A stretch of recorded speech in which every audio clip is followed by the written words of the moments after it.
Mga peace, welcome back nga pala sa ating Pausok Peace Vlog. Sa bago ang lahat, disclaimer muna tayo mga peace.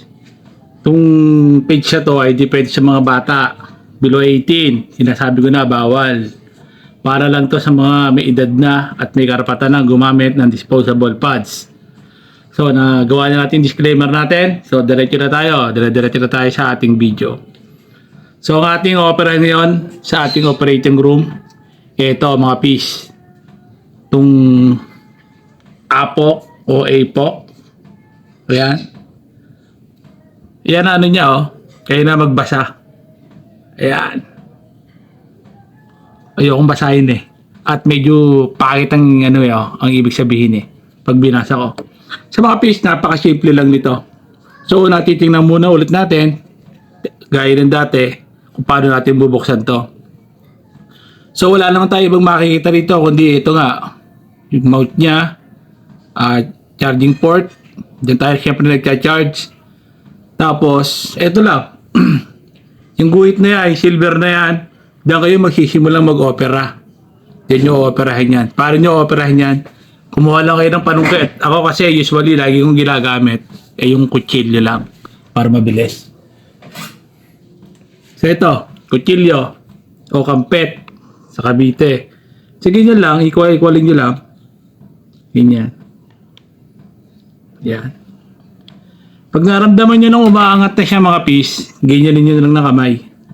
Uga-ugain nyo na lang. Wala rito hanggang doon. Yan. Nakita nyo mga peace, medyo umaangat na siya. Yan, umaangat na. So, gagawin lang natin. So ayun na mga peace, ito na yung pinaka lamang loob ng APOC.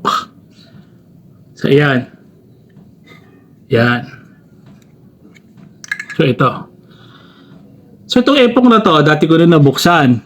Baka may magtanong siya, ba't napakadali mo binuksan? So ganoon lang naman kasimple ako, kagaya ng ginawa ko, equalin nyo lang, dahan-dahan lang, huwag nyo lang popersahin. Kasi itong APOC na to, nasira na yung coil niya.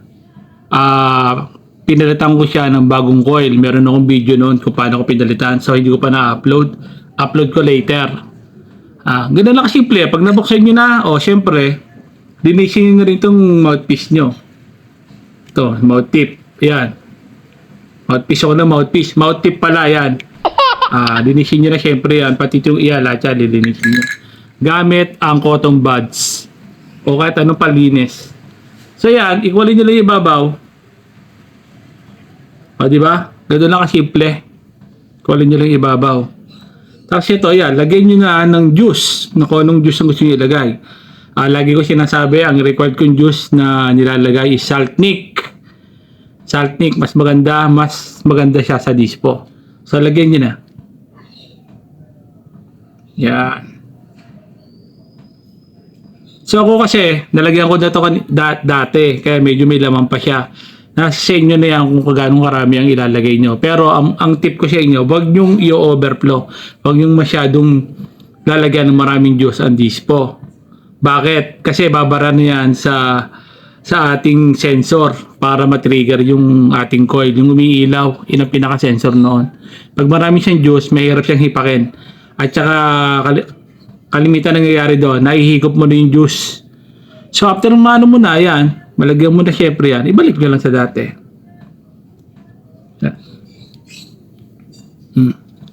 After maibalik nyo, nalinis nyo na rin itong mga to. Balik ko lang. Ganun lang kasimple. Yan. So, ayun na. Narepilan na natin itong APOC. Marami nyo namang magagalit sa ating mga babe shop nito. Kasi nga, nagre-refill tayo ng disposable pads na dapat sana itatapon na ay nire-refill lang pa natin. Lagi ko rin sinasabi, kung hindi nyo alam ang yung ginagawa, huwag nyong gagawin. Dahil ito, may baterya to, umiinit to, may posibilidad na mapahama kayo. Kaya nga tayo may video ganito. Dito lang yan sa Pausok Peace Vlog. Panoorin nyo lang yung mga tutorial natin. Marami pa akong dispo na re-refillan. At saka yung mga nasira yung coil, yung pagpapalit, saka yung mga ibang tweak na ginagawa ko sa dispo para mapahaba natin ang buhay nito. So, anong nangyayari? Hindi na siya nagiging disposable pads. Nagiging ano na rin siya, pads na talaga na ginagamit natin na nare-refilan. Sa ganun lang mga fish, kung may mga tanong kayo, kung meron kayong mga disposable pods na gustong i-refill natin, comment lang sa baba. Ako bahala dyan, gagawin natin yan. So yun lang mga fish. So long.